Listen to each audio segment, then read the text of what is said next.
네. 이제 출애굽기 세 번째 시간입니다.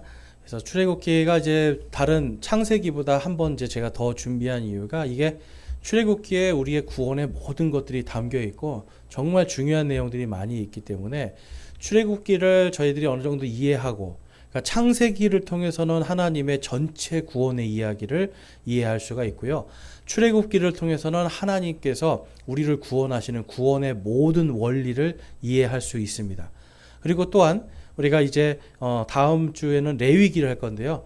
레위기를 통해서는 이 예수님이 어떻게 우리를 위해서 하나님 앞에 희생 헌물로 드려지시는지, 레위기는 사실 다른 내용이 아니라 어떻게 하면 속죄가 되는지에 대한 이야기예요.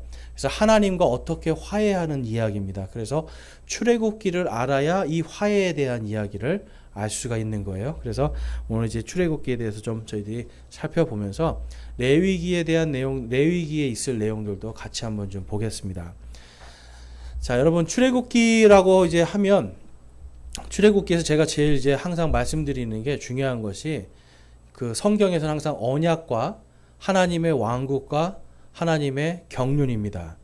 자, 우리 다시 한번 저와 함께 따라해 보겠습니다. 하나님의 언약, 하나님의 왕국, 하나님의 경륜. 성경은 이 세 가지 이야기예요.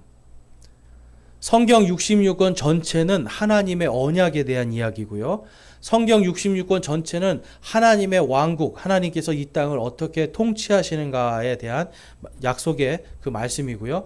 그 다음에 성경 66권 전체는 하나님의 경륜, 하나님께서 언약하시고 그분의 왕국으로 모든 것을 어떻게 성취하시는가. 그래서 처음부터 끝까지 하나님이 온 인류와 온 우주를 다 경영하시는 것, 이것이 써 있는 게 성경입니다. 그래서 성경은 이 세 가지의 관점으로 보시면 성경 안에 있는 내용 속에서 이게 하나님의 언약이구나, 이게 하나님의 왕국이구나, 이게 하나님의 경륜이구나, 이것을 볼 수 있는데, 특별히 출애굽기는 하나님의 왕국에 대한 이야기가 굉장히 많이 기록되어 있어요. 그러니까 하나님께서 임마누엘의 하나님으로 저 멀리 공중에 계시던 전능하신 하나님, 창조주 하나님으로 아브라함이나 그 위에 이 모세의 조상들은 전부 다 그렇게 알았단 말이에요. 굉장히 멀리 계시고 전능하시고 무서운 분. 그런데 모세는 하나님하고 친구가 이야기하듯이 대화를 하거든요. 그래서 임마누엘의 하나님으로 오신 그 하나님이 우리와 친구가 되어주시고 같이 동행해 주시는 이야기가 출애굽기예요. 그러니까 여러분, 출애굽기에서는 우리가 뭘 할 수 있냐면 우리와 친구 되어 주시는 하나님이에요. 그런데 많은 사람들이 출애굽기를 공부하면서 자꾸 출애굽기에서도 무서운 하나님, 율법의 하나님, 이것 때문에 이거 죄 지으면 지옥 가는구나, 자꾸 이것만 생각하는데, 출애굽기는 여러분 죄 지으면 지옥 보낸다 이 얘기가 아니에요. 출애굽기는 하나님께서 우리를 사랑하시고 그분께서 오셔서 우리 안에 계시다, 그 이야기입니다. 그래서 지난주에 봤더니 처음에 앞에는 하나님의 이 언약에 대한 부분이었고, 그 다음에 이제 탈출시켜 주시고 율법을 주시는 이야기였어요. 그리고 이제는 그 율법 끝에 성막을 주시는 말씀이 나옵니다. 성막. 그래서 성막에 대한 부분은 이제 우리가 좀 살펴볼 건데요. 우리 성경 목록과는 우리 지나가겠습니다. 그래서 지난주 복습을 이제 좀 살펴보면 우리 출애굽기 전체의 구조가 예수 그리스도의 구속 사역. 제가 구속이 뭐라고 말씀드렸어요? 구원하고 속량하다. 자, 구속이라는 단어는 구원하고 속량하다. 그러면 우리의 영과 혼을 구원하는 것과 함께 마찬가지로 우리의 죽을 몸, 이 몸도 구원하는 겁니다. 그래서 구속이라는 것은 죄의 삭스로 죽어야 되는 우리 몸이 다시 부활하는 이야기예요.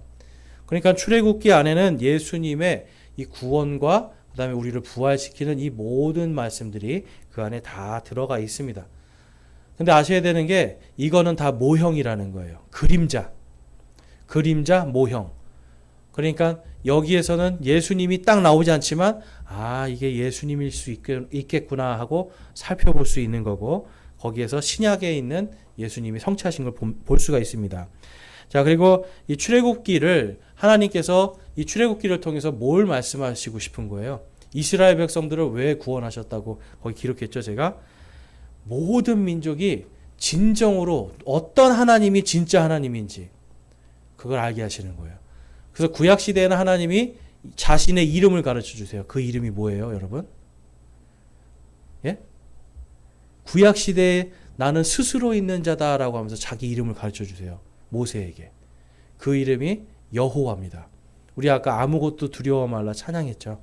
그러면서 이 여호와 하나님이라고 하는 이름을 가르쳐 주세요. 그러면 신약 시대에는 수많은 신들이 있는데 하나님께서 하늘과 땅 아래 오직 한 이름을 주세요. 그 이름이 누구시죠? 예수라는 이름을 주시는 거예요. 그래서 구약 시대에는 수많은 신들이 있지만 이스라엘의 여호와 하나님이 진짜 하나님이다라는 것을 출애굽기를 통해서 보여주시고, 신약 시대에는 그 예수님께서, 그 여호와께서 이 땅에 사람의 몸으로 오셔서 말씀이 육신이 되어 우리 가운데 거하시는 바로 임마누엘의 하나님이신 예수님이라는 그 이름을 주시는 거예요. 그래서 신약 시대에는 누구의 이름으로 구원을 받습니까? 예수님의 이름으로 구원을 받는 거예요. 그래서 이 출애굽기에서 마지막에 하나님께서 성막에 대한 얘기를 쭉 길게 쓰셨는데 그 성막이 바로 예수님에 대한 말씀입니다. 자, 그래서 오늘은 성막과 임마누엘에 대해서 좀 살펴보겠는데요. 자, 이 성막은 하나님께서 명령한 대로 지어집니다. 어떤 재료를 쓰고 어떤 모양으로 하고 어떤 무늬로 하고 단 하나도 사람의 뜻대로 만들어지지 않아요. 성막은 무조건 하나님의 뜻대로 만들어집니다. 자, 왜 그럴까요, 여러분? 경주에 혹시 가신 분들 불국사 가보셨어요? 경주 불국사. 아니면 여기 가까운 진관사라도 가보셨어요? 사람이 종교심이 강해지면 굉장히 아름다운 것들을 막 만들어냅니다. 자기가 할 수 있는 최대한의 것들을 하는 거예요. 그런데 그러다 보면 여러분 그 모양이 사람이 보기에 아름다운 모양이 돼요. 그런데 하나님은 이 성막을 만드실 때 사람이 보기에 아름다운 모습이 아니라 내가 원하는 모습으로 만들어라. 그래서 여러분 당시에 보면 어마어마한 신전들이 있었는데 하나님은 어디에 들어가신 거예요? 천막, 텐트 안에 들어가신 거예요. 텐트. 그러니까 왜 텐트 안에 들어가셨어요? 여러분 성전은 고정되어 있지만 이 광야에서 40년 동안 이스라엘 백성들이 쫙 움직이잖아요. 그들과 함께 동행하시기 위해서 천막 안에 들어가시는 거예요. 그래서 이 성막과 함께 이스라엘 백성들이 40년 동안을 다닙니다. 그러면서 그들이 뭘 느끼는 거예요? 야, 우리와 함께 계시는 하나님. 성막은요, 우리와 함께 계시는 하나님. 그리고 거기서 내가 나의 죄를 고백하면서 이 소를 잡아서 피를 드리고 양을 잡고 주님 저 대신 이 양이 죽습니다. 주님 저 대신 이 비둘기가 죽습니다 하면서 주님 앞에 화해의 헌물을 드릴 때 하나님께서 그 언약궤 안에서 뭘 하시고 싶다고 말씀하시는 거예요? 내가 여기서 너희와 대화하리라. 여러분 이게 엄청난 은혜예요. 다른 신들은 저 신전 저 위에서 그냥 딱 보고 법으로 그냥 딱딱 심판하고 나한테 잘하면 잘해주고 나한테 못하면 벌주고 이런 신이었는데 하나님은 딱 그들 가운데 오셔서 그것도 텐트 안에 들어가셔서 그들과 함께 계속 동행하시는 겁니다, 여러분. 그래서 성막은요, 임마누엘의 하나님을 그대로 보여주세요. 그 다음에 성막 안에서 하나님과 우리 사이에서 중재자로 서서 화해시켜주는 역할을 하는 사람이 대제사장이에요. 그러니까 이 대제사장이 자기의 목숨을 걸고 들어갑니다. 제가 말씀드렸죠? 대제사장이 들어갈 때 여기 허리에다가 방울을 달고 들어가요. 방울을 달고 들어가서 하나님 앞에 이 번제 헌물을 드리고 들어갈 때 딸랑딸랑 소리가 나면 아이고 살아있구나. 그런데 갑자기 이 대제사장이 죄가 있어서 하나님 앞에 온전히 속죄가 안 돼서 딱 거룩하지 않은 모습으로 가면 하나님이 죽이시는 거예요. 죽는 거예요. 그러면 방울 소리가 안 나잖아요. 그럼 어떻게 해요? 사람들이 밧줄로 끄집어내서 다시 속죄를 하게 만드는 거예요. 그러니까 여러분 이 대제사장이 얼마나 귀중한 사람인지 아시겠죠? 이 사람이 하나님과 백성 사이에서 중재하는 역할을 하고 있었던 것입니다. 그래서 이 성막은 하나님과 화해하고 하나님과 대화하는 통로로서 하나님께서 우리에게 이 당시에 이스라엘 백성들에게 주신 거예요. 자, 근데 이 성막이 히브리서에 가니까 이 성막이 상징하고 있는 모형이 누구였는가를 다음과 같이 기록하고 있습니다. 자, 히브리서 9장 9절에서 11절 말씀에 가보면 우리 9장 9절과 11절 말씀 함께 읽어보겠습니다. 시작. 이 성막은 현재 곧 이때까지의 모형이므로 그러나 그리스도께서는 다가올 좋은 일들의 대제사장으로 오시되 손으로 만들지 아니한 성막 곧 이 건물에 속하지 아니한 더 크고 더 완전한 성막을 통해 오셔서 아멘. 예수님의 이 찢기신 몸이 상징하는 게 성막이라는 거예요. 그리고 그분이 부활하심을 통해서 이제는 우리의 대제사장이 되어 주신대요. 그러니까 이제 더 이상 성막이나 성전이 필요합니까? 필요하지 않습니까? 필요하지 않아요. 왜냐하면 그때까지는 모형이었는데 이제는 실체가 계시니까. 이제는 실체만 믿으면 돼요. 그래서 아직도 여기 교회를 성전이라고 하고 자기가 목사가 자기가 제사장이라고 그러고 내가 하나님과 너희 사이에 중재자라고 하고 이러면 그건 여러분 실체를 믿는 거예요? 모형을 믿는 거예요? 모형을 믿는 거죠. 그것은 여러분 신약 시대가 아니라는 거예요. 그래서 아직도 교회를 자꾸만 성전이라고 하고 목사가 자기가 제사장이라고 하고 긴 가운 입고 이제 이렇게 하고 하는 것들은 아직도 구약 시대에 매여 있는 겁니다. 그러니까 이제 그러한 것들은 여러분 바라지 않으시는 게 좋아요. 그래서 우리 저한테 어떤 분이 예전에 제가 안수 받을 때 아주 기쁘게 오셔서 제가 가운을 하나 멋있는 걸 해드리겠습니다. 그랬어요. 가운이 얼마입니까? 그때 한 200만 원 텐데요. 그래서 저는 가운 안 입습니다. 그랬더니 아니 목사가 가운을 입어야지. 저희는 안 입습니다. 그랬더니 그분이 갸우뚱하고 가셨어요. 그러니까 이제 이러한 것들이 이제 벌써 전통으로 돼 있으니까 분명히 신약 시대에는 목사가 제사장이 아닌데 우리에게는 대제사장 한 분만 있으시면 돼요. 예수님. 그 예수님만 있으면 되는데 자꾸만 목사나 어떤 종교 지도자들이 제사장이 되는 이러한 일들이 아직까지 남아 있다는 겁니다. 자, 히브리서 10장 20절 한번 같이 읽어볼게요. 시작. 이 길은 그분께서 우리를 위하여 휘장 곧 자기의 육체를 통해 거룩히 구분하신 것이니라. 아멘. 예수님께서 십자가에서 돌아가실 때 숨을 거두실 때 성전에 있는 이 큰 휘장이 위에서 아래로 쫙 찢어집니다. 그 휘장 건너편은 옛날에는 누구만 들어가는 거예요? 대제사장만 들어갈 수 있었어요. 오직 대제사장만 들어가고 죄 없는 자만 들어갈 수 있었어요. 그런데 이젠 예수님이 십자가에서 못 박혀 죽으심을 통해서 누구든지 그분의 피로 그분의 피를 믿는 모든 자는 전부 다 죄사함 받고 의인이 되고 베드로전서 2장 9절에 가니까 우리가 전부 다 제사장이 됐대요. 그러니까 그 길이 열린 거예요. 옛날에는 동물을 죽이고 막 해서 그 중에 한 명만 들어가던 그 길이 이제는 우리 모두가 다 용서받고 그냥 하나님께로 곧장 들어갈 수 있는 거예요. 그러니까 중간에 다른 사람이 필요합니까? 필요하지 않습니까? 필요 없어요. 사람은 이제.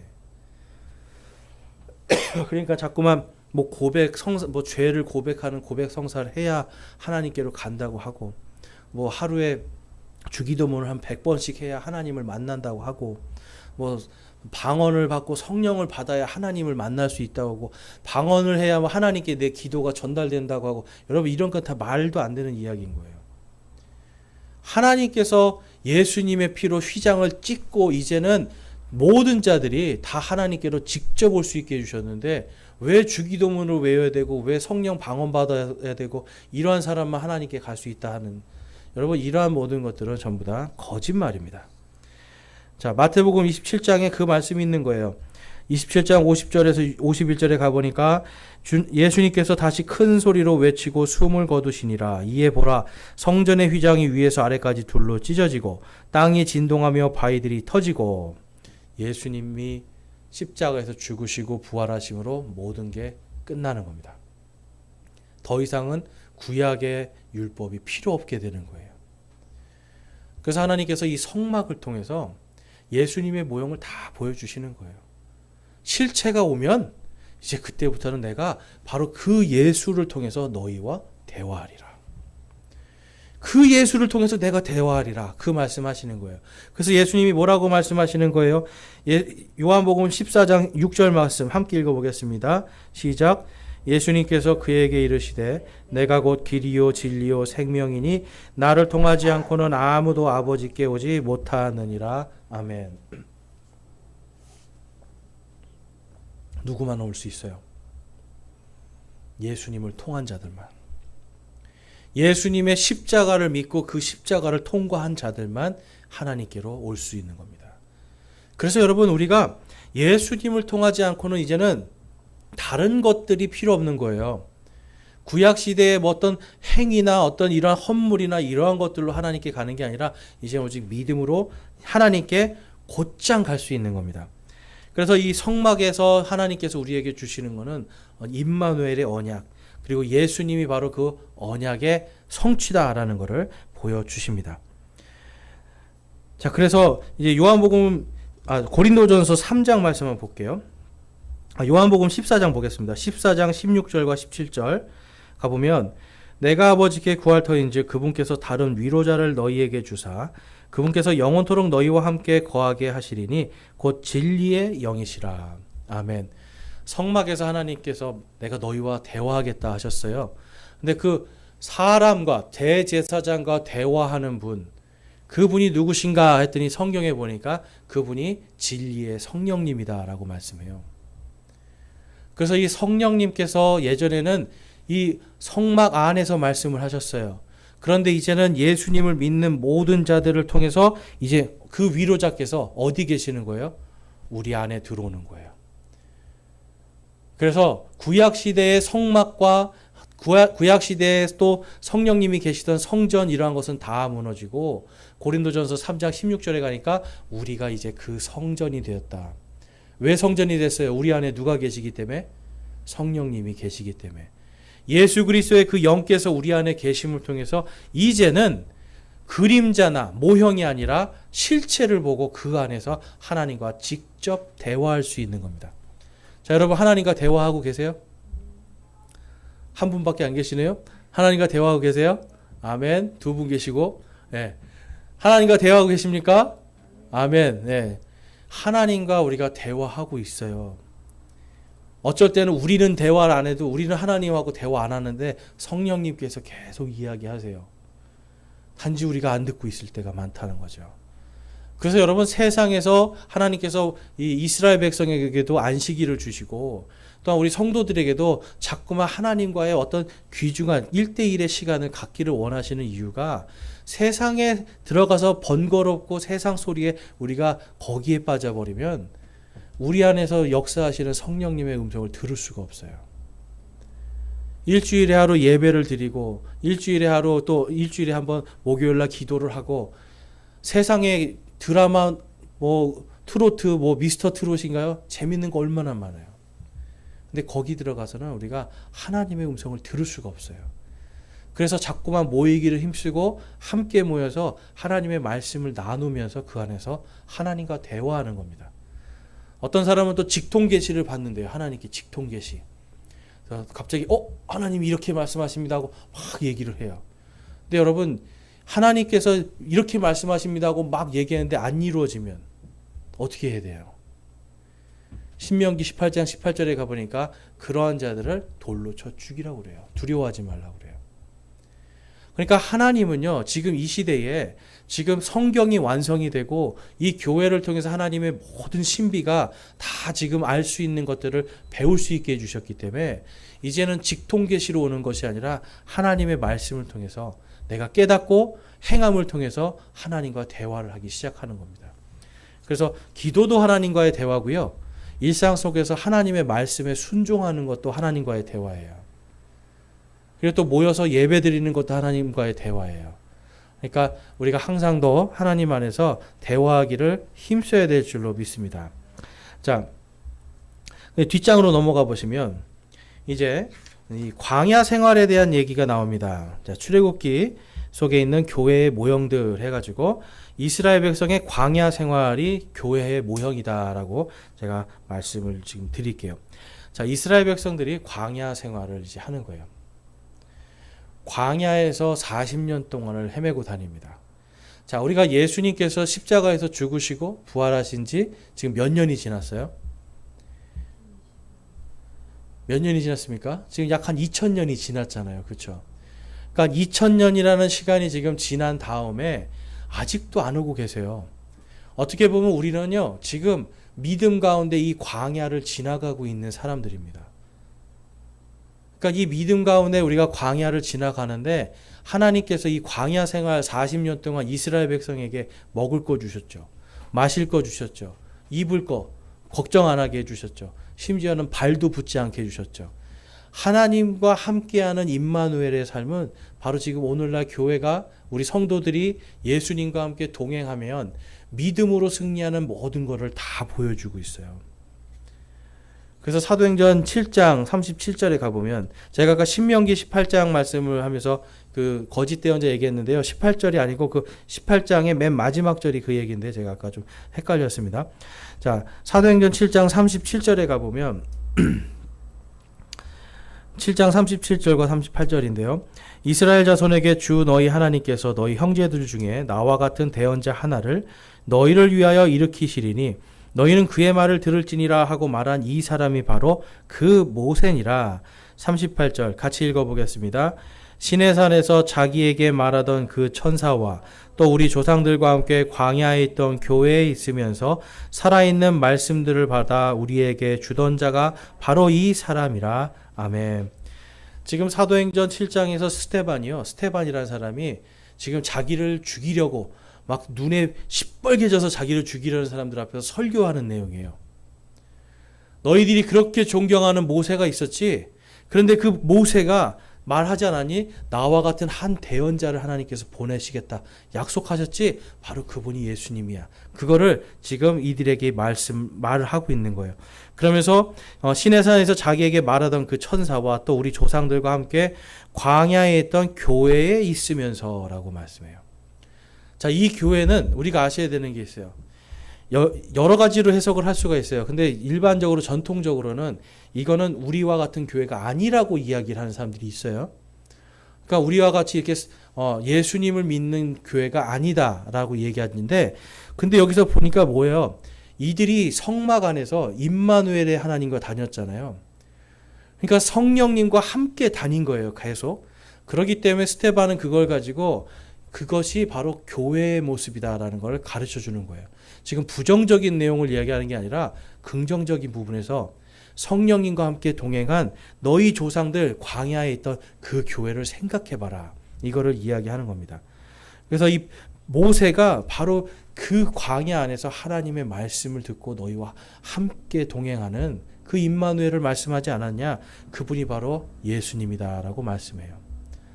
그래서 이 교회라는 것을 여러분 우리가 이제 뜻을 살펴보면 부르심을 받은 사람들의 모임입니다. 제가 교회는 장소가 아니라고 말씀드렸어요. 장소나 건물이 아니라 사람들, 공동체예요. 근데 부르심을 받은 사람들이에요. 여러분 어떤 사람들을 우리가 부를 때 그냥 부릅니까? 목적을 가지고 부릅니까? 분명한 목적을 가지잖아요. 그래서 교회라는 말, 이 에클레시아라는 말은 분명한 목적을 가지고 부름받아서 모인 사람들이에요.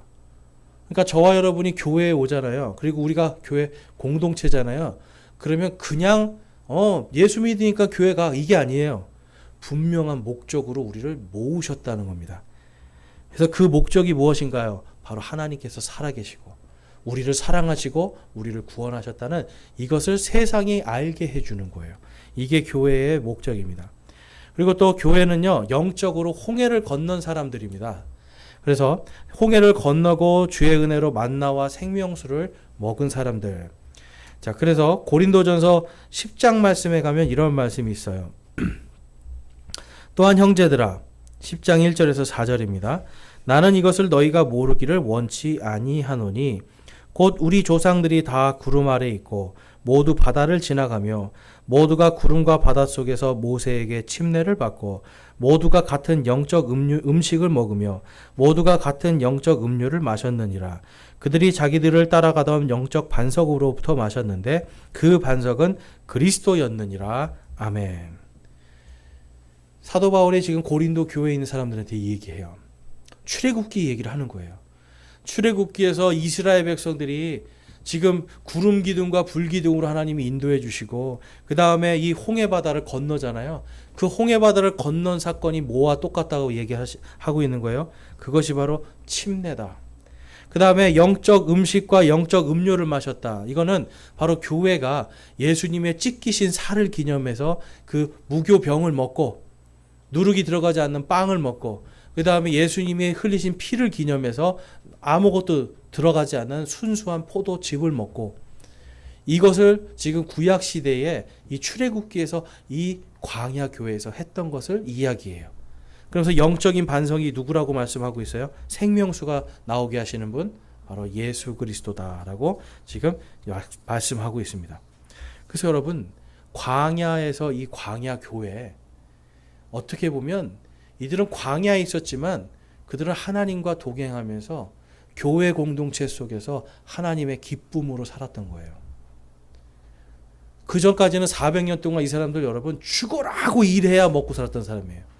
죽어라고 일해야 물을 마시고 죽어라고 일해야 옷을 입고 죽어라고 일을 해야 집을 짓고 이러던 사람들인데 40년 동안 하나님이 모든 것을 다 주시는 거예요. 그러면서 딱 한 가지만 말씀하죠. 너희는 내 명령들을 지킬지니라. 하나님은 딱 한 가지만 얘기하시는 거예요. 너희들은 내 명령들을 지킬지니라. 우리 교회도 마찬가지입니다, 여러분. 지금 구원하셔서 목적을 가지고 불러주셨잖아요.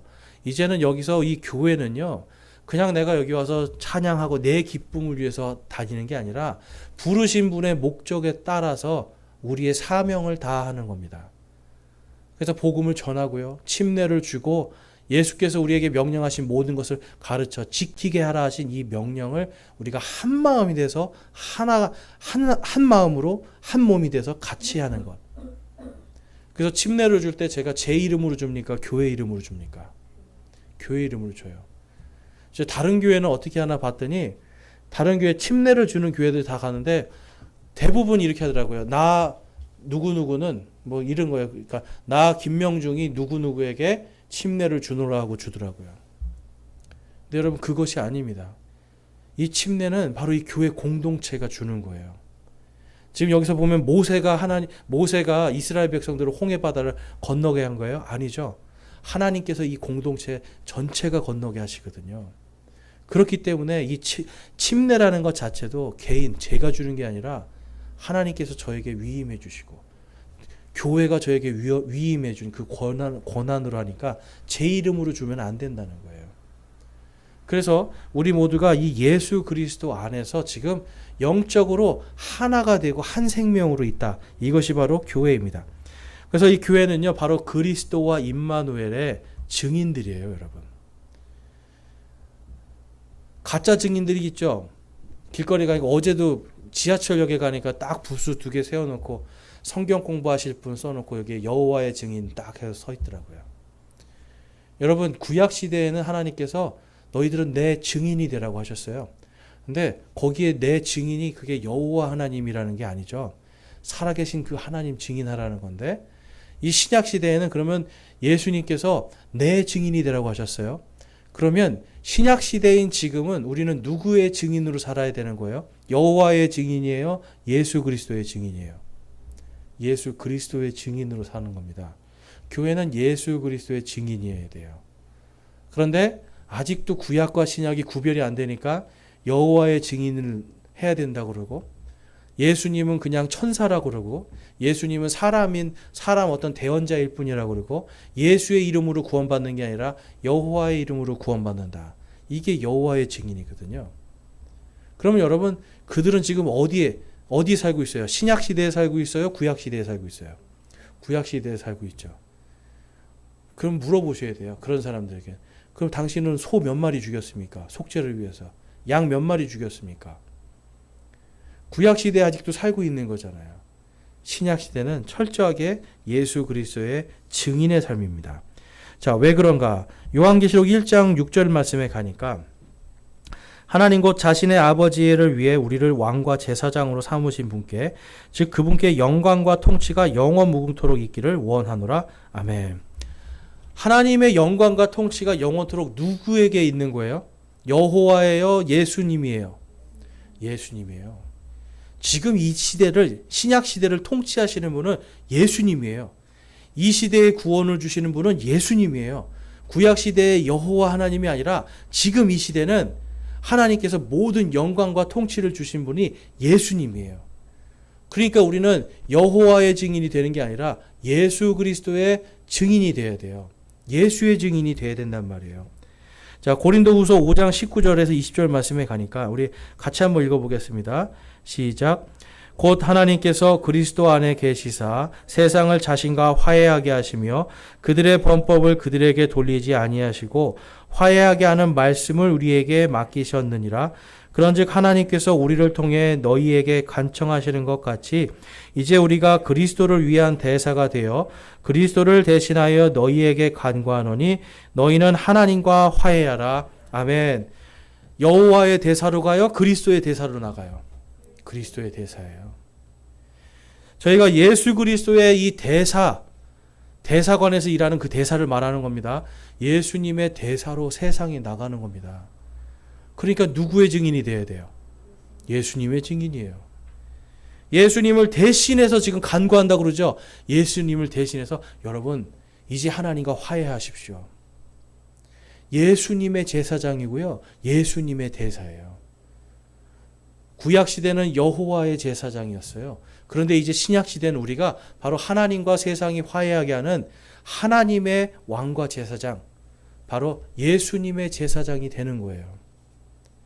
그래서 이 교회는요, 철저하게 이 광야 시대에 있었던 이 제사장과 성막의 모습과 임마누엘 이 모든 것들이 지금 교회에 그대로 와서 이제는 여호와 하나님이 아니라 그리스도의 참된 교회로서 예수 그리스도를 증언하는 예수 그리스도의 대제사장이신 그분을 사랑하는 대사로서 살아가는 겁니다.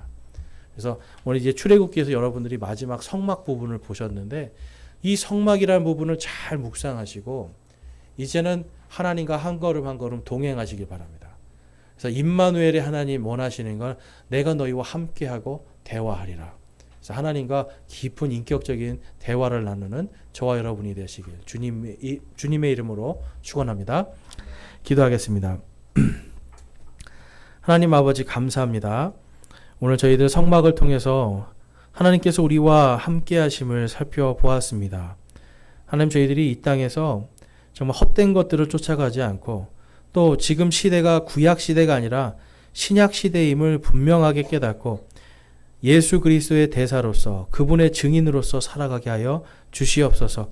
그리스도의 영광과 통치가 저희에게 임하시고 저희가 그분의 왕과 제사장으로 부름받았음을 이 시간 고백합니다.